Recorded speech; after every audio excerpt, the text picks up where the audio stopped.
नमस्कार दोस्तों, उम्मीद करता हूँ आप सभी बिल्कुल ठीक होंगे और क्लास लेने के लिए आप सभी बिल्कुल तैयार होंगे। कैसे हैं आप लोग? एक छात्र कह रहा है कि सर एक दूसरे प्लेटफॉर्म पर मूल विधि को खत्म कर दिया गया है, वो रिवीजन कर रहे हैं। पानी से पहले बांध, अगर आप बांधना चाहते हैं तो बांध सकते हैं, ठीक है, लेकिन मेरा ऐसा मानना है आवश्यकता के अनुसार ही हमें अपने जीवन के निर्णयों को लेना चाहिए। नमस्कार दोस्तों, मैं अजीत राणा स्वागत करता हूँ आप सभी का। पूछता है भारत में, कैसे हैं आप लोग? क्लास के अंदर उपस्थित छात्रों की अगर मैं बात बताऊं, करुणा गौतम, आशुतोष यादव, हर्षवर्धन द्विवेदी, प्राची चौधरी, विवेक, अक्षिता, आकांक्ष, दीपांशु, दीपेश, क्या है रे, बहुत सारे बच्चे और भी क्लास में आ चुके हैं। और जी हाँ, रितेश बाबू, मैं जल्दी ही आपके जिस चैप्टर की आप बात कर रहे हो वो चैप्टर में स्टार्ट कर दूंगा, ठीक है, टेंशन मत लो। दरअसली मेरा ना स्लॉट थोड़ा सा ऐसा ही चल रहा है कि मैं क्लासेस जो है थोड़ी ज़्यादा हो जा रही हैं, लेकिन वो ज़्यादा भी नहीं है, बस हाँ टाइम उतना नहीं हो पा रहा है। मैं ठीक हूँ यादव।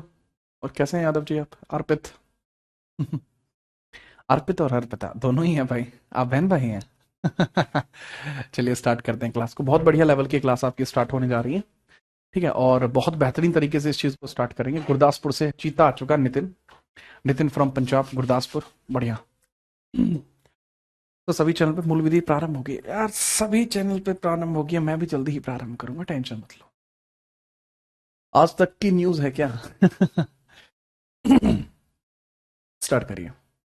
किस बैकग्राउंड में पढ़ना आप पसंद करेंगे? दरअसल 1909 के अधिनियम को हम पढ़ चुके थे। 1909 के अधिनियम में हम देख चुके थे सांप्रदायिक पंचायत की शुरुआत हो चुकी है, हिंदू मुस्लिमों के लिए पृथक निर्वाचन मंडल बन चुके हैं, और मुस्लिमों को मत का एक विशेष अधिकार दिया गया, और 1910 में वायसरॉय की परिषद में पहला भारतीय सत्येंद्र प्रसाद सिन्हा को शामिल किया गया, ठीक है।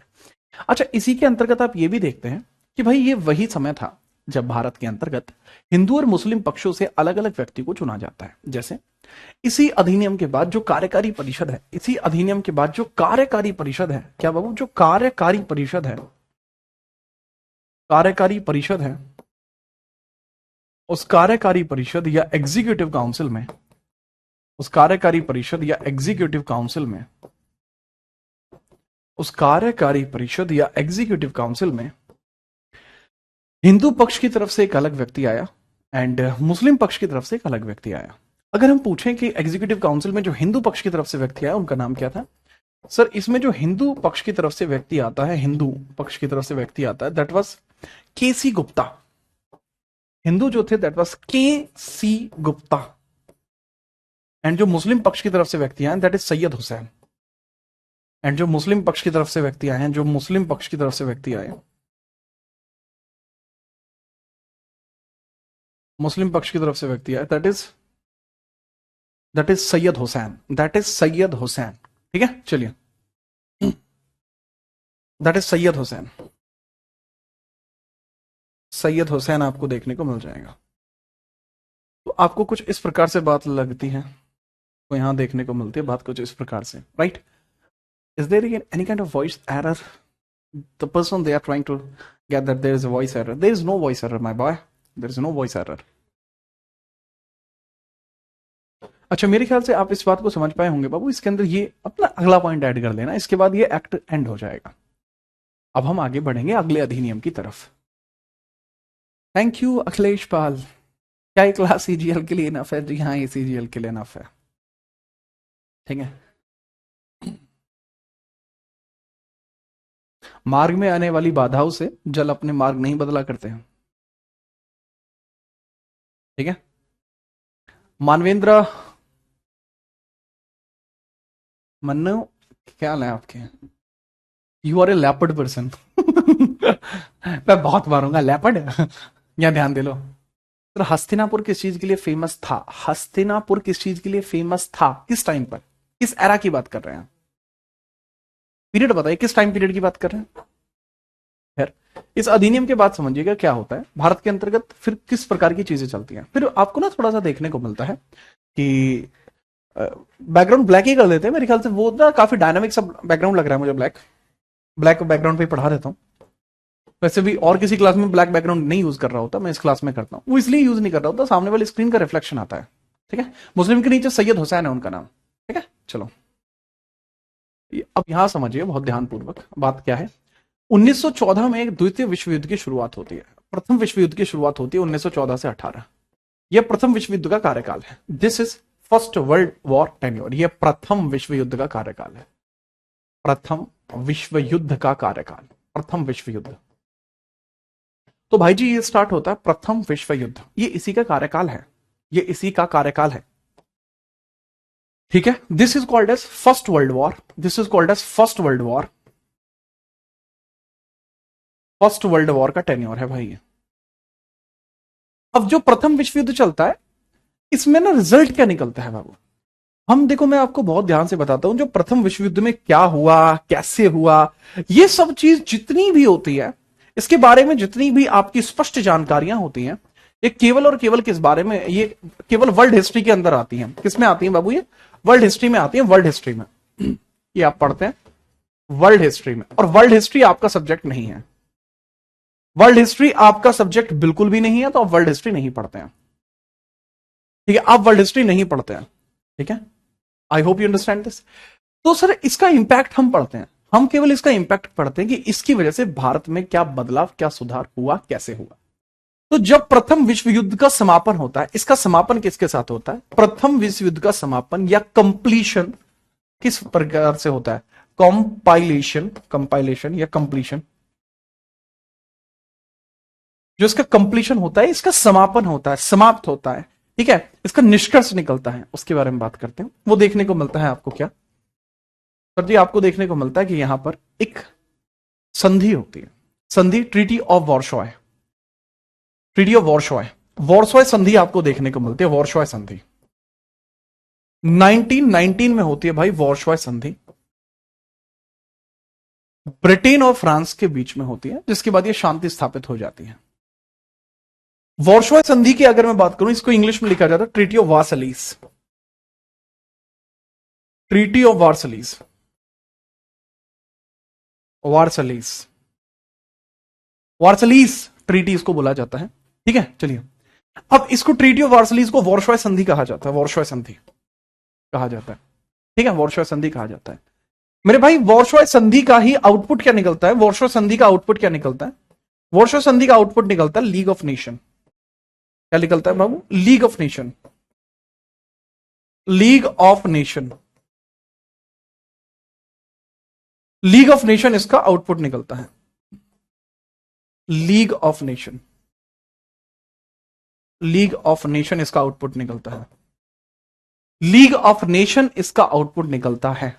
अरे वर्षा के साथ संधि नहीं बाबू, वॉर्सॉय संधि, ट्रीटी ऑफ वार्सलीज। ठीक है, वर्षा के साथ संधि अलग चल रहा है चीता। हाँ, बेरा पार्टी है ना, वर्षा ने जहाज बना देगी भाई तेरा। ठीक है, उड़े ध्यान दो तुम। लीग ऑफ नेशन देखने को मिलता है। अब लीग ऑफ नेशन एक संस्था है जिसके फाउंडिंग मेंबर यूएसए, यूके, ऐसे बड़े बड़े मतलब धमाकेदार कंट्रीज हैं जिन्होंने इसको ऑर्गेनाइजेशन को बनाया। आज की डेट में आप देखते हो ना यूएन जो संस्था है, हाँ, ये यूएन का इतिहास है। यही फेल हो जाएगा आगे चल के, इसी के बाद यूएन बनेगा, क्योंकि ये फेल हो जाएगा। अब लीग ऑफ नेशन का ऑब्जेक्टिव क्या था sir ji? League of Nation का ऑब्जेक्टिव क्या था? इसका उद्देश्य क्या था? लीग ऑफ नेशन का ऑब्जेक्टिव या उद्देश्य आपको क्या देखने को मिलता है?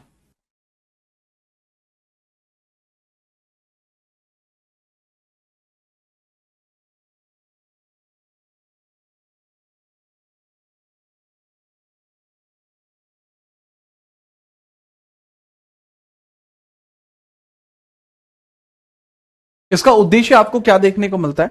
उद्देश्य आपको देखने को मिलता है कि भाई भारत के अंतर्गत उद्देश्य के तौर पर आपको एक बात बड़ी क्लियर आपके दिमाग में क्लियर हो जाएगी कि हाँ जी ये आपके दिमाग में साफ है। और वो आपके दिमाग में क्या साफ है कि इसका उद्देश्य होगा शांति स्थापित करना। ठीक है, इसका उद्देश्य होगा शांति स्थापित करना, शांति स्थापित करना, स्टैब्लिशिंग पीस, स्टैब्लिशिंग पीस।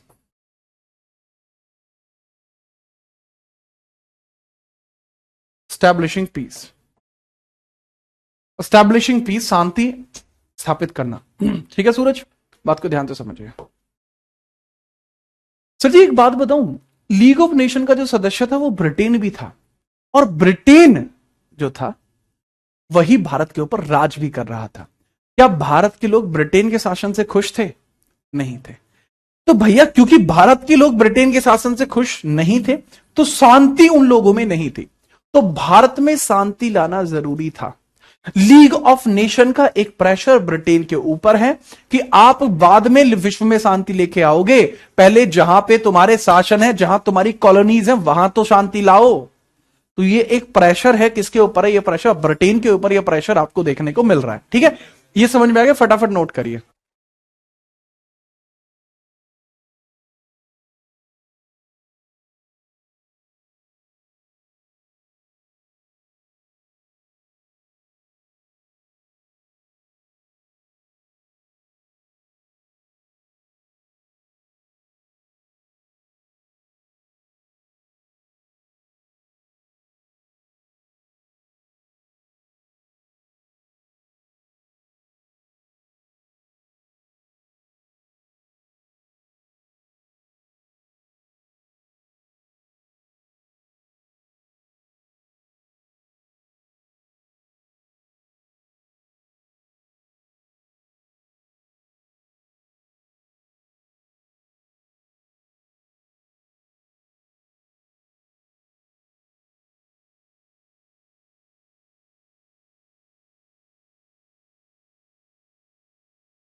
ठीक है, चलो।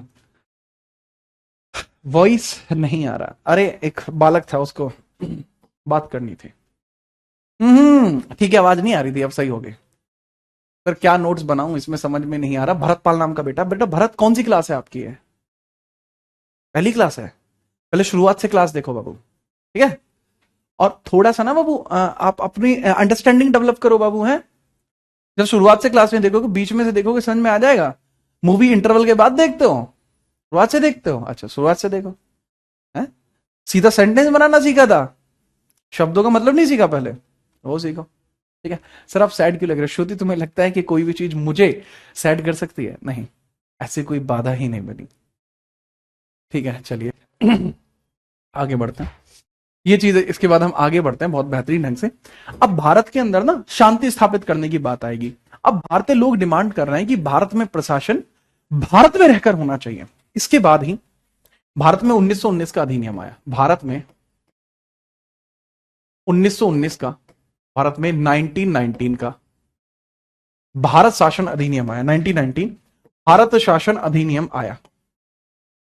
1919 का कौन सा अधिनियम आया बाबू? भारत शासन अधिनियम। 1919 का अधिनियम आता है भारत शासन अधिनियम। भारत शासन अधिनियम, अधिनियम। Government of India act, government of India act, of India act, government of India act आपको यहां देखने को मिल जाएगा। ठीक है, चलिए। तो गवर्नमेंट ऑफ इंडिया एक्ट की हम चर्चा करते हैं थोड़ा सा, शायद आप इसको बहुत बेहतरीन ढंग से समझ पाएंगे। बताइए sir ji, Government of India Act के बारे में बताइए। सुनिए भाई, गवर्नमेंट ऑफ इंडिया एक्ट जो आता है, इसके प्रमुख बिंदु आप लिख लेंगे, प्रमुख बातें बहुत इंपॉर्टेंटली समझिए। पहला पॉइंटर, जो प्रांत है, प्रांतों में द्वैत शासन को शुरुआत तौर पर देखा जाता है। प्रांतों में द्वैत शासन की शुरुआत, प्रांतों में द्वैत शासन की शुरुआत, द्वैत शासन की शुरुआत, starting of diarchy at provincial levels, starting of diarchy at provincial levels, starting of diarchy at provincial levels, starting of diarchy at provinces. Bharat में पहली बार ऐसा हुआ कि हर एक प्रोविंस में डायरकी को स्टार्ट कर दिया गया। अब डायरकी को स्टार्ट करने का मतलब होता है कि जो भारत के छोटे छोटे टुकड़े भी हैं, वहां पर भी दो अलग अलग सरकारें चलने लगी। ठीक है, केवल प्रांतों में चल रहा है, सेंटर में चल रहा है, केवल प्रांतों में चल रहा है। ठीक है, चलिए। हाँ ठीक है आगे बढ़िए। और इसके बाद समझिए प्रांतों में द्वैत शासन, इसकी रिगार्डिंग एक थ्योरी पूछी जाती है कि प्रांतों में द्वैत शासन को शुरू करने वाला व्यक्ति कौन था, लागू करने वाला व्यक्ति कौन था। देखो, प्रांतों में द्वैत शासन ये जो शुरू किया गया है, ये थ्योरी किसकी है? सर इसको प्रारंभ किसने किया था? इस सिद्धांत का प्रारंभकर्ता कौन है? प्रारंभकर्ता का मतलब है कि इसका इंट्रोड्यूसर कौन है? इंट्रोड्यूसर कौन है? किसने इसको शुरू किया था? सर शुरू करने वाले व्यक्ति का नाम है लियोनल कोर्टेस। शुरू किसने किया था बाबू? ये किया था लियोनल कुर्टिस ने स्टार्ट किया था। लियोनल कुर्टिस ने इसको स्टार्ट किया था। लियोनल कुर्टिस ने इसको स्टार्ट किया था। और अगर मैं बात करूं इसको लागू करने वाला व्यक्ति कौन है, इसको लागू किसने किया था, इंपोज किसने किया था? इंपोज। सर जी इंपोज करने वाले व्यक्ति का नाम है चैम्सफोर्ड। चैम्सफोर्ड इसका नाम है, Chelmsford. Chelmsford spelling CHELMSFORD, Chelmsford नाम है। तो दैट इज चैम्सफोर्ड। चैम्सफोर्ड आपको देखने को मिल जाएगा। अच्छा बड़ी बात यहां पर यह है, बड़ी बात यहां पर यह है कि इस अधिनियम का एक नाम और भी था जिसको हम कहते हैं मॉन्टेग्यू चैम्सफोर्ड।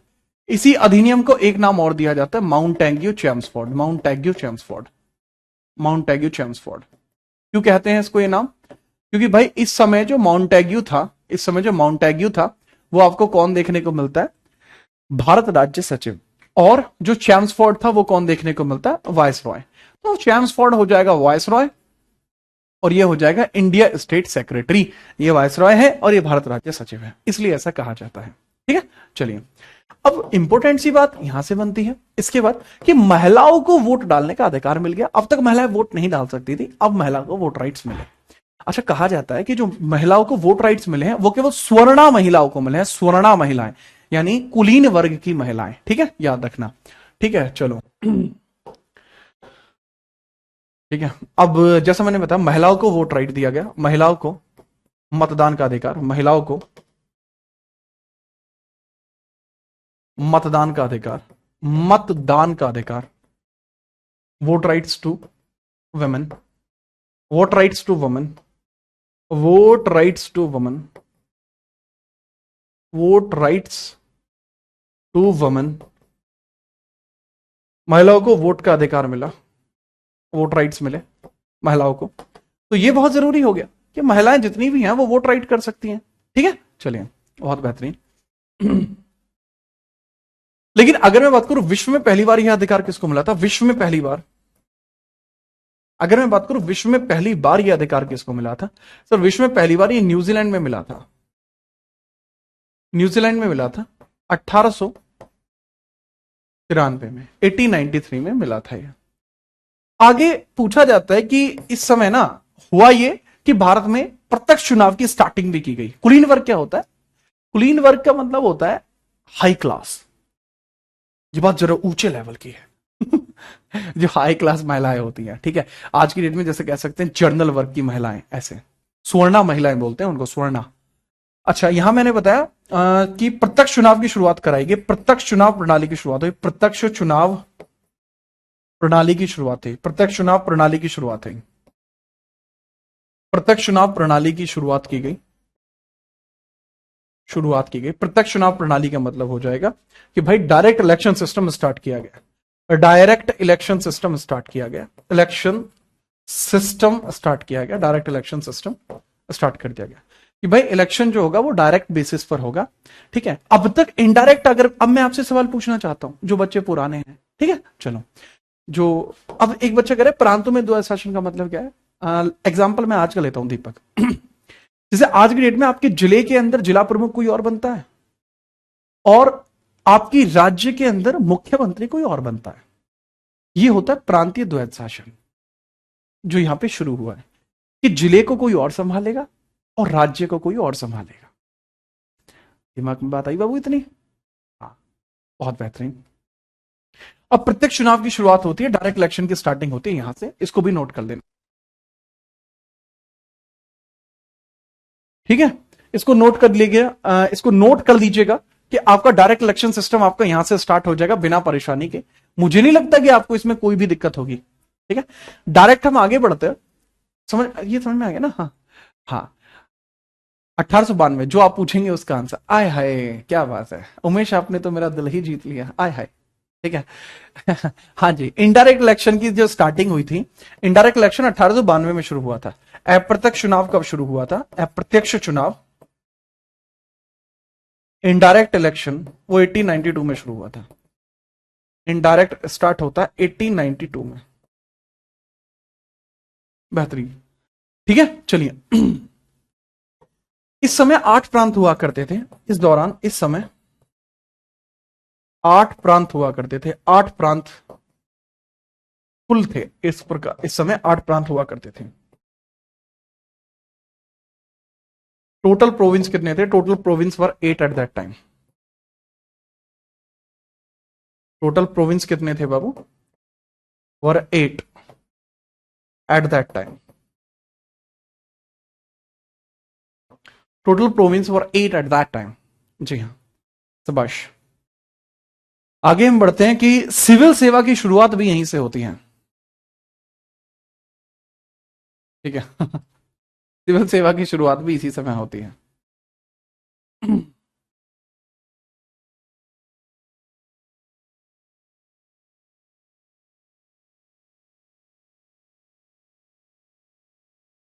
सर जी, आप वॉच दुखी दे रही? क्या क्या वॉच दुखी दे रही भाई? हाँ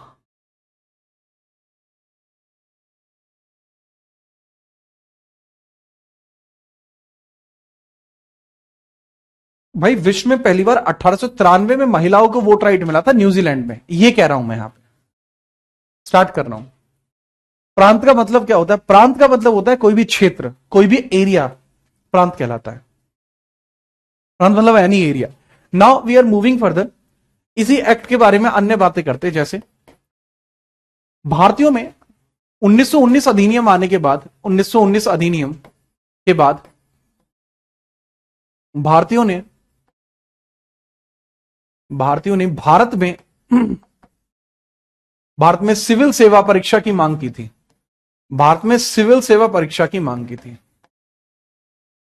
सिविल सेवा परीक्षा की मांग की। सिविल सेवा परीक्षा की मांग की। तो इसमें क्या होता है? Indians demanded civil service, Indian demanded civil service exam in India. तो भाई ये डिमांड करते हैं कि सिविल सेवा की परीक्षा भारत में होनी चाहिए। 1919 अधिनियम के बाद इन्होंने ऐसा किया था। इनकी जो भी कहने की तात्पर्य थी, जो भी इनके कहने की आचरण था, संभावनाएं थी, वो सारी मानी गई। और इसी अधिनियम के बेसिस पर 1922 में पहली बार, इसी अधिनियम के बेसिस पर 1922 में पहली बार, 1922 में इलाहाबाद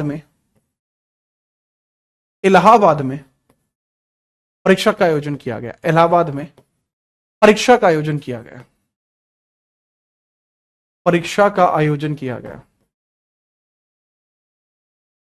1922 में। कौन सी परीक्षा? Civil services exam. Civil services. तो अगर आपसे पूछा जाए कि सिविल सर्विसेज का पहला जो एग्जाम है, ठीक है, सिविल सर्विसेज का जो पहला एग्जाम है वो इलाहाबाद में होता है, वो इलाहाबाद में होता है, ठीक है। चलिए, याद रखिएगा। तो भाई इलाहाबाद के थ्रू ही ये चीज हमारे सामने क्लियर हो पाई कि परीक्षा का आयोजन होता है भाई सिविल सर्विसेज का। कहां होता है? इलाहाबाद में होता है। तो मेरे ख्याल से इसमें आपको कोई समस्या नहीं होगी, किसी प्रकार की कोई समस्या नहीं होगी, आप इस चीज को क्लियरली समझ पाए होंगे। Now we are moving further. इसके बाद हम आगे बढ़ते हैं, आपको बताते हैं कि यहां पे परीक्षा हुई, ये सफल था, हमने ट्राई करके देखा था। आईसीएस नहीं था तब। बात को समझो, कहते तो इसको आईसीएस थे, लेकिन बोर्ड नहीं था तब, इसको आईसीएस बोलते थे, Indian civil services. Indian civil services. और ये आईसीएस कब बना था? 1854 में बना था, 1854 में बना था। लेकिन इसकी परीक्षा लंदन में होती थी, पहली बार इंडिया में हुई। अब पता है दिमाग में क्या आता है? ठीक है, चलिए। अब दिमाग में क्या आता है कि सर जी, फिर क्या कॉपी भी इंडिया में ही चेक होती थी? क्या इसका डिपार्टमेंट भी इंडिया में ही था? नहीं, ना तो इसका डिपार्टमेंट इंडिया में था, ठीक है, ना तो इसका डिपार्टमेंट इंडिया में था, ना इसकी कॉपी इंडिया में चेक होती थी।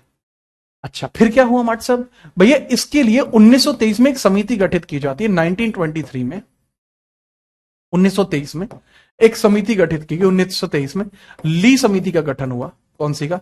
ली समिति का गठन हुआ। ली समिति का गठन हुआ। का गठन, और कहा गया कि क्या हम एक सिविल सेवा बोर्ड भारत में बना सकते हैं। बहुत बेहतरीन। तो ली समिति का गठन जो किया गया है, ली कमीशन का गठन किया गया। ली कमीशन, ली कमीशन अपनी रिपोर्ट सौंपता है, ली कमीशन अपनी रिपोर्ट देता है। ली कमीशन क्या करता है बाबू, अपनी रिपोर्ट देता है, और रिपोर्ट देता है 1924 में। फिर इसी रिपोर्ट के बेसिस पर 1926 में भारत में सिविल सेवा आयोग बनाया गया। क्या बनाया गया बाबू, 1926 में सिविल सेवा आयोग बनाया गया। सिविल सेवा आयोग बनाया गया। सिविल सेवा आयोग बनाया गया। सिविल सेवा आयोग बनाया गया। Civil service commission, civil service commission बनाया गया। सिविल सर्विस कमीशन बनाया गया। बात आई समझ में, है ना? ठीक है, चलो। तो सिविल सर्विस एग्जाम बाबू इस प्रकार से बनाया जाता है। अब थोड़ी थोड़ी आप लोगों के दिमाग में बातें होंगी, सर 1793 में क्या हुआ था? फिर भैया 1793 में सिविल सेवा शुरू हुई। सिविल सेवा शुरू हुई, ना कि सिविल, भारतीय सिविल सेवा। यहां केवल सिविल सर्विस शुरू हुई है। इसके आगे जो नाम जोड़ा जाता है भारतीय सिविल सेवा, वो 1854 में जोड़ा गया। जब 1854 से परीक्षा हुई थी तो इसके हेडक्वार्टर लंदन में थे, 1854 से लेकर 1926 तक। लेकिन 1926 में जो सिविल सर्विस कमीशन बना है वो इंडिया में बनता है। कहां बनता है? At the rate new Delhi, new Delhi में बना। और इसके जो प्रथम अध्यक्ष बने वो कौन बने? रॉस बर्कर।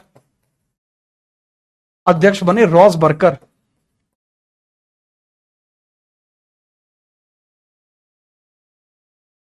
रोज बर्कर। आगे चल के यही एफपीएससी बना और उसके बाद यही यूपीएससी बना। I hope you understand this. चलिए, लर्न का रूल क्या है? भाई लर्न का रूल ये है कि आप रिवीजन कंटिन्यू रखें, कंटिन्यूटी रखें, आप छुट्टी ना मारें आप।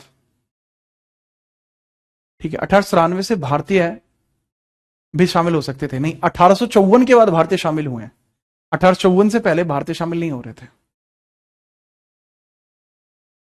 इसके बाद भारत में प्रत्यक्ष चुनाव की शुरुआत है। विशाल बाबू पिछले पेज पे लिख दिया मैंने। इसके बाद नेक्स्ट हम देखेंगे, ये 1919 अधिनियम के माध्यम से हुआ है। अब 1919 अधिनियम के माध्यम से भारत में द्विसदन शासन की शुरुआत की गई। उसको हम नेक्स्ट पेज पर देखते हैं। भारत में द्विसदन शासन की शुरुआत की गई है। फटाफट से नेक्स्ट पेज पर देखेंगे।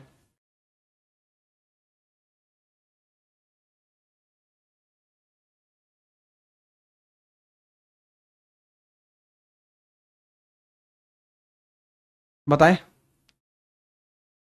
यादव जी, अब जिस क्लास के अंदर भावी उम्मीदवार बनकर आए हैं ना,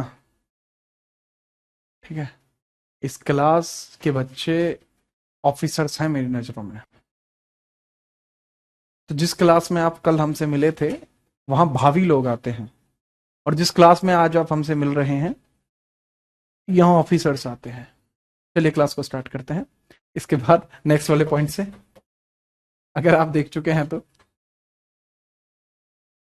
ठीक है। चलिए, सत्येंद्रनाथ टैगोर पहले सिविल सर्विस ऑफिसर थे। जी हाँ, 1863। सर क्या सच में उस टाइम गवर्नमेंट जॉब लेना आसान था? सुमित दुबे, आज के मुकाबले बहुत आसान था। आगे बढ़िए। भारत में द्वित सदन शासन की शुरुआत 1919 अधिनियम द्वारा, 1919 अधिनियम द्वारा, अधिनियम द्वारा 1919 अधिनियम द्वारा भारत में द्विसदन शासन की शुरुआत। भारत में द्विसदन शासन की शुरुआत। द्विसदन शासन, द्विसदन शासन की शुरुआत। द्विसदन शासन की शुरुआत। द्विसदन शासन की शुरुआत। अब यहां समझिएगा, 1919 अधिनियम द्वारा भारत में द्विसदन शासन की शुरुआत हम देखते हैं कि भारत में द्विसदन शासन की शुरुआत किस प्रकार से हुई है। Right, okay. तो इसको हम बोलते हैं bicameralism in India, bicameralism, bicameralism in India, bicameralism in India.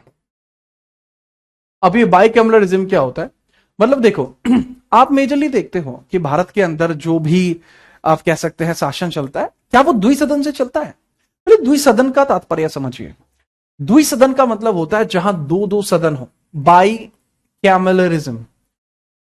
क्या वर्तमान में ऐसा है? जी हां, वर्तमान में ऐसा है। कैसे पता? लोकसभा और राज्यसभा दो सदन हो गए, तो इसका मतलब पता लगा कि ये दो ही सदन है। तो वास्तविकता में अगर हम देखें तो द्विसदन शासन की शुरुआत यहां से होती है। यहां पर एक बनता है राज्य परिषद और एक यहां बनता है विधान परिषद, और एक यहां पर बनता है विधान परिषद।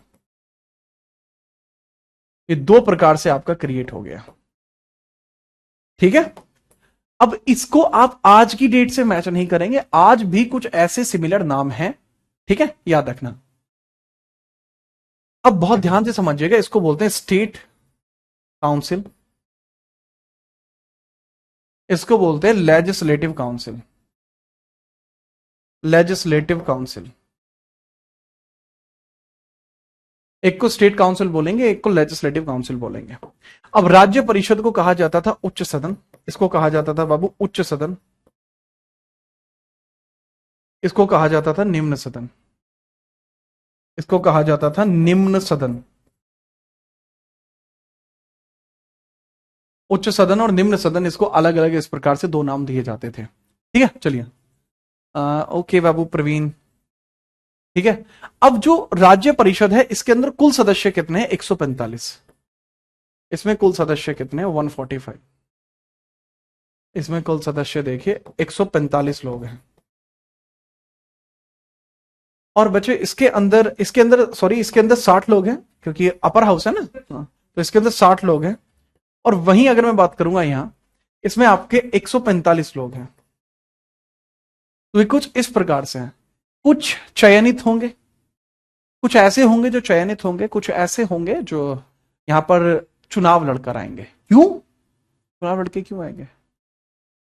देखो, जो चुनाव लड़के यहां पर आएंगे वो वास्तविकता में वो लोग होंगे जो प्रत्यक्ष चुनाव लड़के यहां पर आए हैं। राइट, ठीक है।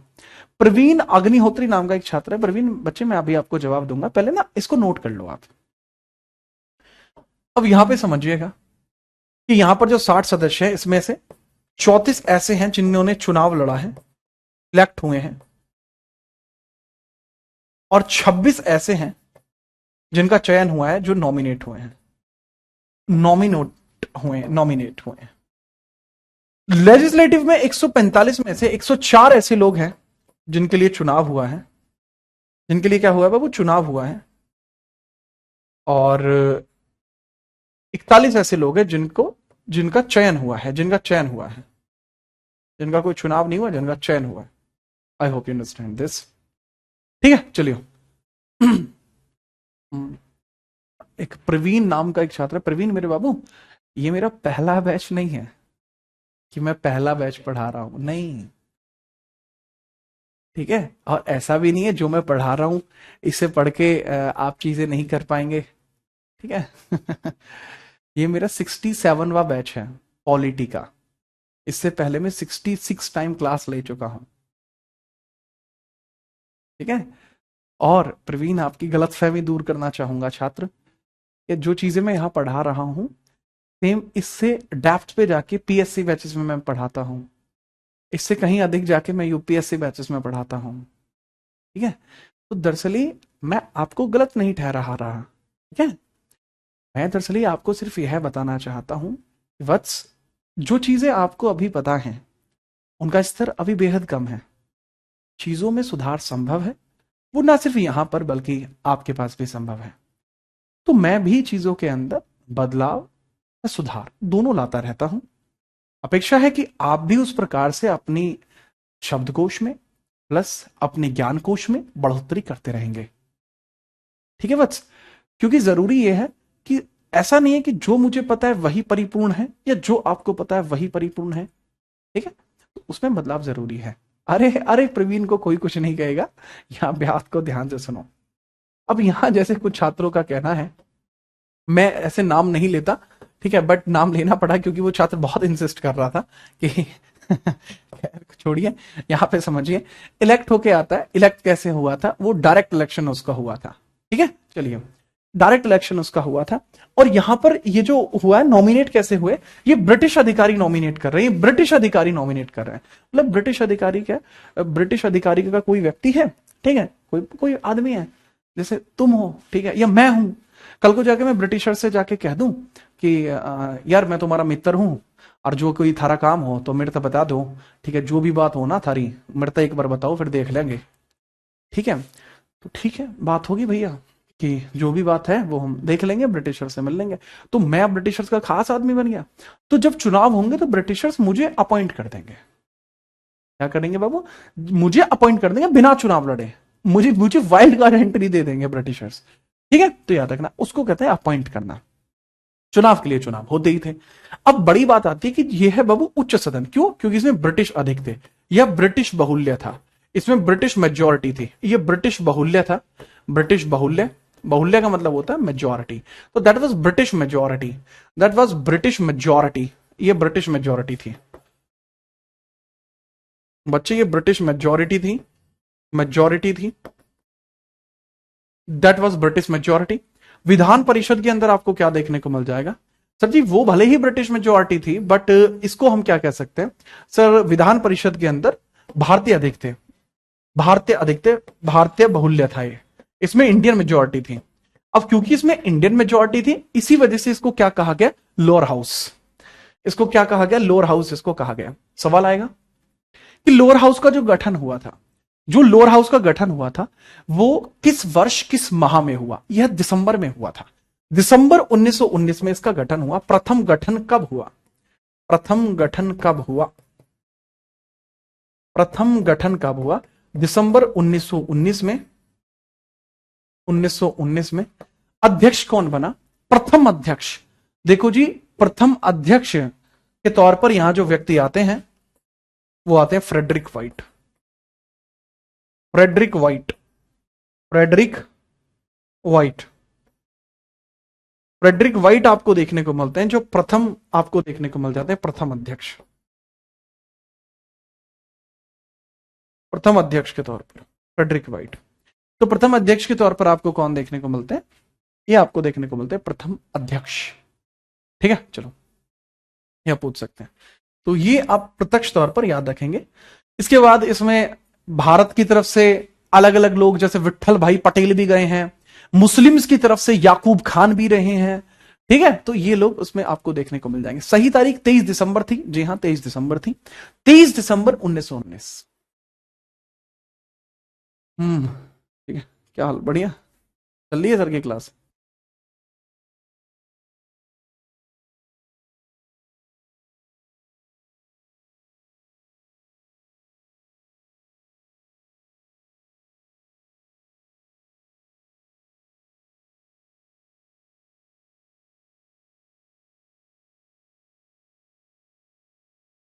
ठीक है, चलिए आगे बढ़ते हैं, ठीक है आगे बढ़ते हैं, देखते हैं क्या है मटेरियल। हेमंत को कुछ डाउट है, हेमंत आप पूछ सकते हैं, ठीक है चलिए। हेलो सर, मैंने अभी बैच में एंट्री ली है, ठीक है, लेकिन बहुत कॉम्प्लिकेटेड है। भाई मैं कैसे करा सकता हूँ अंकित, आप ना हमारे कस्टमर सपोर्ट को कॉल करके आप मेरे बैच में ऐड हो सकते हैं, ठीक है। अगर आपको वहां समझ में नहीं आ रहा उस वाले दूसरे बैच में, तो इस बैच में आ सकते हैं। चलो भाई, नोट हो गया हो तो आगे बढ़ते हैं।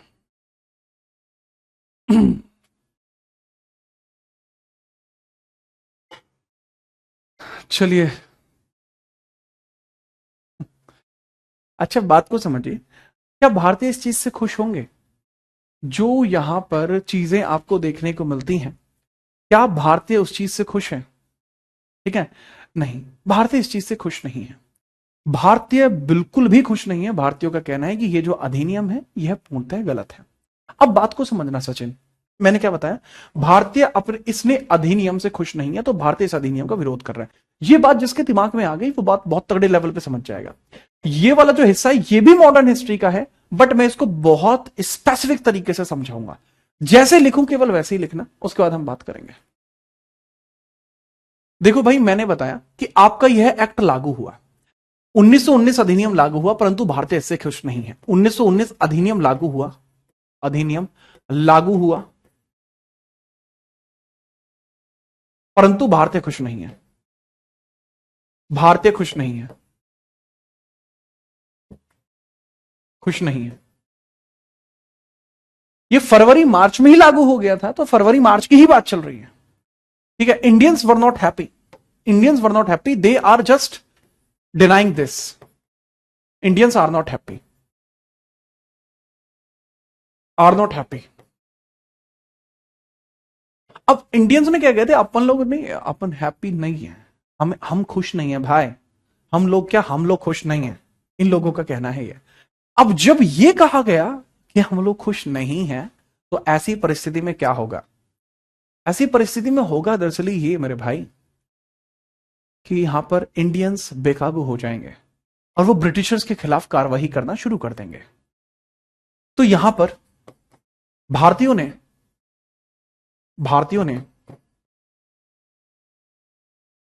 ब्रिटिश के खिलाफ कार्रवाई करनी प्रारंभ कर दी, ब्रिटिश शासन के खिलाफ कार्रवाई शुरू की, के खिलाफ विरोध कर दिया, विरोध किया। तो इसको इंग्लिश में लिखेंगे, Indians boycotted against British rule. Indians boycott against Indians boycott against British rule, British rule. Indians ने बॉयकॉट कर दिया इंग्लिश रूल के अगेंस्ट। भाई ब्रिटिशर्स क्या करते? तुम एक बात बताओ, मतलब नॉमिनल सी बात बताओ, ब्रिटिशर्स क्या करते या कोई भी सरकार क्या करती? सरकार उस विरोध को रोकने का प्रयास करती, जैसा कि आप करते। कोई भी सरकार होती वो रोकने का प्रयास जरूर करती।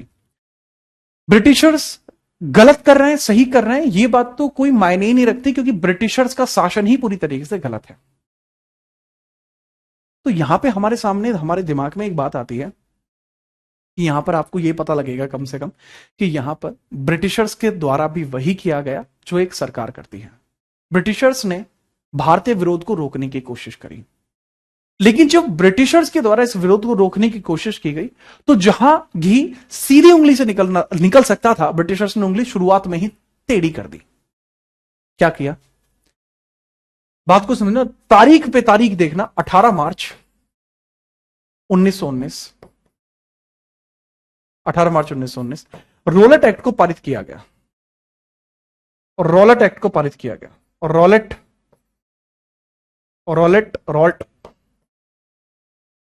एक्ट पारित किया गया, और रॉलेट एक्ट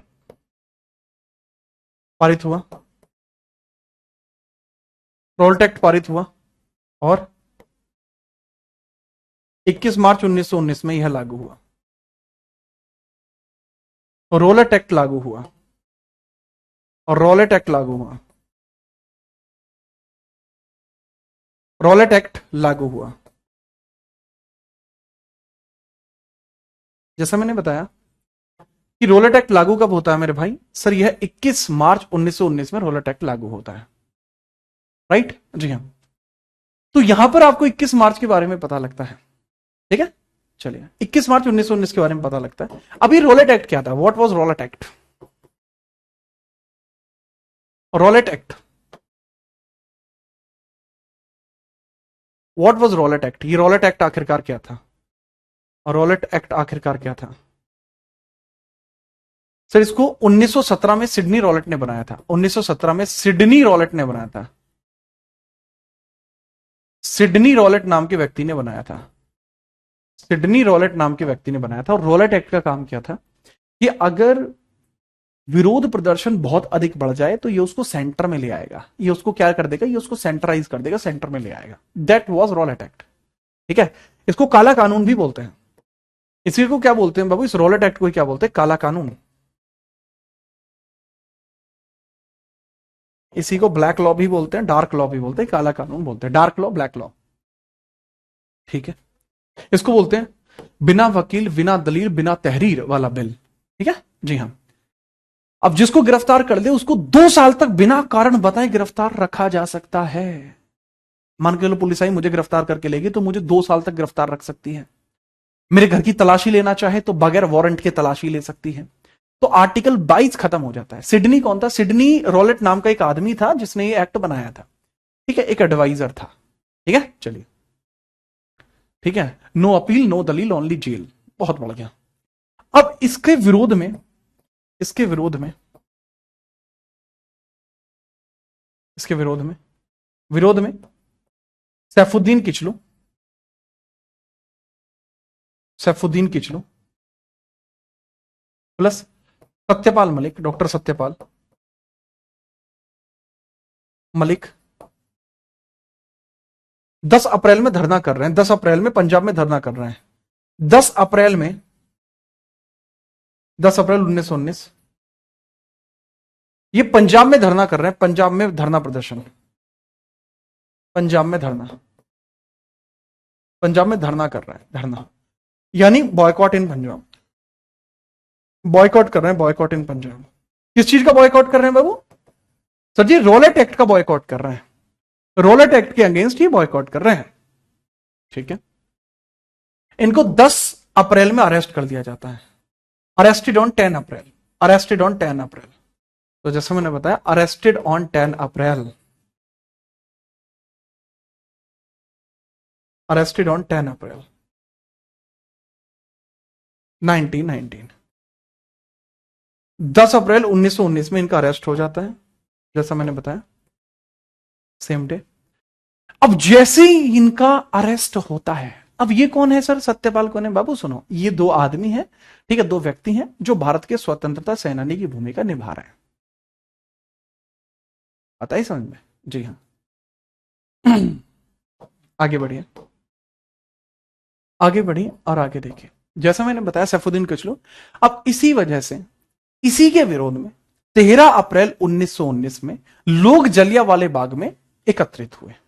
अच्छा, जब मैं इसको मॉडर्न हिस्ट्री में पढ़ाऊंगा इस वाले पोर्शन को, तो मैं यहां पे 11 अप्रैल का क्रॉलिंग एक्ट बताऊंगा। यहां पे मैं 11 अप्रैल 1919 में क्रॉलिंग एक्ट भी बताऊंगा, क्योंकि कहानी बहुत बढ़िया क्रॉलिंग एक्ट थी। क्रॉलिंग एक्ट, क्रॉलिंग एक्ट भी बताऊंगा। अगर आपको यह लगता हो क्रॉलिंग एक्ट जरूरी नहीं है तो आप गलत सोच रहे हैं। क्रॉलिंग एक्ट जरूरी है। ये सीएचएसएल के पेपर में क्रॉलिंग एक्ट पूछा गया था। अब बाबू जो क्रॉलिंग एक्ट है यहां पर, वो किसने लागू किया था? भाई Michael O'Dwyer, general Dyer, Dyer ने इसको स्टार्ट किया था। ये पंजाब पुलिस का अध्यक्ष था। ठीक है जी हाँ, ठीक है। अब क्रॉलिंग एक्ट के खिलाफ अब बहुत सारी बातें हो चुकी हैं। 1919 अधिनियम, रॉलेट एक्ट, इन दोनों की गिरफ्तारी, क्रॉलिंग एक्ट, लगभग 4 बातें हो चुकी हैं। अब इन चारों ही बातों के खिलाफ धरना प्रदर्शन होगा। और वो धरना प्रदर्शन होगा जलियांवाले बाग में। कहां पे होगा बाबू? जलियांवाले बाग में। अब धरना प्रदर्शन होगा 13 अप्रैल को, जहां पर जनरल माइकल ओडायर गोलियां चलवा देगा। वहां न जाने कितने लोगों की मृत्यु हो जाएगी। सर गिरफ्तार कब किया गया है? 10 अप्रैल को। और लिखा तक है मैंने, जबकि अरेस्टेड ऑन 10 अप्रैल। उसके बाद भी नहीं देख पा रहे हो बस। राधिका उतना पर्याप्त होगा अगर आप मुझसे एक बार पढ़ चुकी हैं पहले। आज इसमें थोड़ा डिस्क्रिप्टिव पढ़ा रहा हूं मैं। सर जलियांवाले बाग में ज्यादातर लोग मेला देखने गए थे। सत्यवंत नहीं बाबू, मेला देखने नहीं गए थे। वो दरअसल इनमें से किसी एक विचारधारा को अनुसरण कर रहे थे। ठीक है, बच्चे भी थे उसमें ना। हाँ, जलियांवाले बाग में उस समय मेले जैसी चीजें वहां पर होने वाली थी, तो इसलिए वहां गैदरिंग रख ली थी। राइट जी हाँ।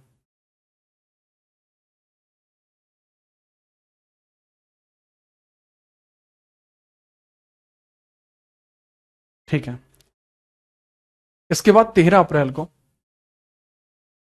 इतिहास को शर्मसार कर देने वाली घटना, 13 अप्रैल 1919 को जलियांवाला बाग हुआ। जलियांवाला बाग हत्याकांड हुआ। जलियांवाला बाग हत्याकांड हत्याकांड। जलियांवाला मैस्केयर आपको देखने को मिलता है। मैस्केयर, मैस्केयर, मैस्केयर यानी हत्याकांड। ठीक है, जेनोसाइड भी बोल सकते हैं। जी हाँ, जेनोसाइड में, बट पता है जेनोसाइड में क्या होता है, किसी एक विशेष कम्युनिटी के लोगों को मारना जेनोसाइड होता है। तो 13 अप्रैल 1919 में जलियांवाला बाग हत्याकांड हुआ। यहां गोलियां चलाने के आदेश किसने दिए थे? गोलियां चलाने के आदेश, गोलियां चलाने के आदेश किसने दिए थे? आदेश किसने दिए थे? That was M.O. Dwyer, Michael O'Dwyer. किसने दिए थे? माइकल ओ डायर, माइकल ओटिवियन डायर ने गोलियां चलाने के आदेश दिए थे। अब इसके विरोध में, या इसकी जो भी रिपोर्ट रेडी करनी है, क्या यहां पर हुआ, इसके लिए दो समितियां बनाई गई। इसके लिए दो समितियां बनाई गई। एक तो बनती है मदन मोहन समिति और एक बनती है हंटर कमीशन। ठीक है, इसकी जांच के लिए दो समिति बनी। जांच के लिए दो समिति बनी, दो समिति बनी। इसका इंस्पेक्शन करने के लिए कितनी कमेटी बनी? 2 कमेटीज बनी। 2 कमेटीज वर फॉर्म्ड। और ये 2 कमेटीज बच्चे कौन कौन सी हैं? सर जी, एक कमेटी कहलाती है हंटर कमीशन, हंटर कमीशन, और एक मदन मोहन कमीशन। हंटर समिति और मदन मोहन समिति, मोहन समिति। हंटर समिति कहती है कि 379 लोग मरे हैं। हंटर समिति कहती है 379 डाइड। मदन मोहन समिति कहती है 700 प्लस डाइड। इन्होंने, हंटर कमीशन ने कहा माइकल ओ डायर को ब्रिटेन भेज दिया, एमओ डायर को ब्रिटेन भेज दिया, ब्रिटेन भेज दिया, ब्रिटेन। डायर को कहां भेज दिया? ब्रिटेन भेजा। और इन्होंने क्या कहा? कार्रवाई की मांग की। माइकल ओ डायर पर कार्रवाई की मांग की, डायर पर कार्रवाई की मांग, कार्यवाही की मांग की। पर क्या कार्रवाई हुई? कार्रवाई नहीं हुई। बट इन दोनों ही पार्टीज का, वेटिवियन डायर इसका पूरा नाम है, ठीक है, वो ओटिवियन डायर है, माइकल ओटिवियन डायर। अब मेरी बात को समझो, इन दोनों समितियों का एक बहुत बड़ा प्रेशर क्रिएट हो जाता है ब्रिटिश गवर्नमेंट पर। ठीक है, अब अगर हम बात करें, इतना जो ज्यादा प्रेशर क्रिएट होता है, उसी की वजह से कहा गया, इसी प्रभाव के कारण, इन्हीं के प्रभाव से कहा गया, इनके प्रभाव से क्या कहा गया? इनके प्रभाव से कहा गया, कहा गया, ठीक है, स्टेटेड, इन्हीं के प्रभाव से गया था। Under the pressure, under these pressure, under these pressure, एक बात कही जाती है। पहली बात, इन सब के प्रभाव के कारण कहा गया, पहला तो कि रोलेट एक्ट की कुछ धाराएं हट जाएंगी। रोलेट एक्ट की कुछ धाराएं हटी, कुछ सेक्शंस हट गए, कुछ धाराएं हटी। इंग्लिश वाले बच्चे लिखेंगे, some sections of Rowlatt act were removed, some section of Rowlatt act were removed. Okay, next, 1919 अधिनियम, 19 एक्ट को 10 वर्ष बाद मूल्यांकित किया जाएगा। 10 वर्ष बाद मूल्यांकित किया जाएगा, मूल्यांकित, मूल्यांकित करेंगे। पहले तो उन्होंने कह दिया था कि भारत हमेशा इस एक्ट के हिसाब से ही चलेगा, बट अब उन्होंने पता है क्या कहा? उन्होंने कहा कि हम 1919 एक्ट को 10 वर्ष बाद चेक करेंगे सही है नहीं। तो 10 वर्ष बहुत लंबा टाइम हो गया, लेकिन इंडियंस इस बात पे एग्री हैं। इसको बोलेंगे रीइवैल्यूएशन या revaluate, reevaluation, reevaluate, reevaluate act, reevaluate act 1919 after 10 year. अब इसी के रीवैल्यूएशन के लिए साइमन कमीशन भारत आया था, उसके बारे में हम कल बात करेंगे। अब बहुत सारे बच्चे मुझे बताएंगे कि सर, इस समय गांधी जी ने अपनी केसर हिंद की उपाधि त्याग दी थी, सर जी, रविंद्रनाथ टैगोर जी ने अपनी नाइटहुड की उपाधि त्याग दी थी मेरे भाई। जो बातें आप बता रहे हैं वो मॉडर्न हिस्ट्री की बातें हैं। मैंने पॉलिटी में इतना मॉडर्न हिस्ट्री का छोटा मोटा आपको हिस्सा बता दिया है। अगर यही बात मैं मॉडर्न हिस्ट्री में पढ़ा रहा होता तो मैं कम से कम 1.5 घंटा लेता। समझ में आई बात? तो मॉडर्न हिस्ट्री में पढ़ के देखना, कभी आपको पता लगेगा। आप मेरे साथ मॉडर्न हिस्ट्री पढ़ेंगे नहीं, मेरे साथ मॉडर्न हिस्ट्री जिएंगे आप। ठीक है? जी हाँ। अच्छा चलो, मैं अब आपको एक विशेष जानकारी दे दूं, ये तो आपने समझ ही लिया। अगर आपने कभी हिस्ट्री नहीं पढ़ी है या पढ़ भी ली है और आप इस साल एसएससी का कोई भी एग्जाम देने वाले हैं, अलग लेवल के एग्जाम की तैयारी बहुत ही ताबड़तोड़ तरीके से अगर आप करना चाहते हैं, तो आपको जैसे मैंने बताया था कि एसएससी के सभी एग्जाम को ध्यान में रखते हुए आपकी एक कंप्लीट जीएस में कराने जा रहा हूं। कहां पे? यूट्यूब पर। तो आज शाम को 8 बजे क्लास हो गई, जुड़ना बिल्कुल मत भूलना। ठीक है? जुड़ना बिल्कुल भी मत भूलना। तगड़े तरीके की यह क्लास है, भौकाल क्लास होने वाली है आज शाम को 8 बजे। ठीक है? मैं खुद इस क्लास को लूंगा और मैं एंशिएंट से स्टार्ट करूंगा। 51 क्लासेस में खत्म हो जाएगा आपका हिस्ट्री, पॉलिटी, ज्योग्राफी, इकोनॉमिक्स। इस साल 2025 के सभी एग्जाम्स के लिए ये क्लासेस आगे आने वाली 5 सालों के लिए पर्याप्त होगी।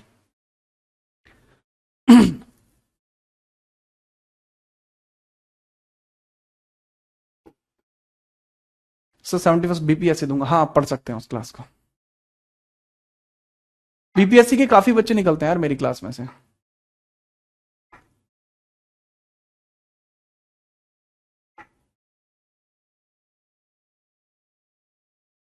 चलिए, अब मैं कल मिलता हूं आपसे। अच्छे से पढ़ते रहिए।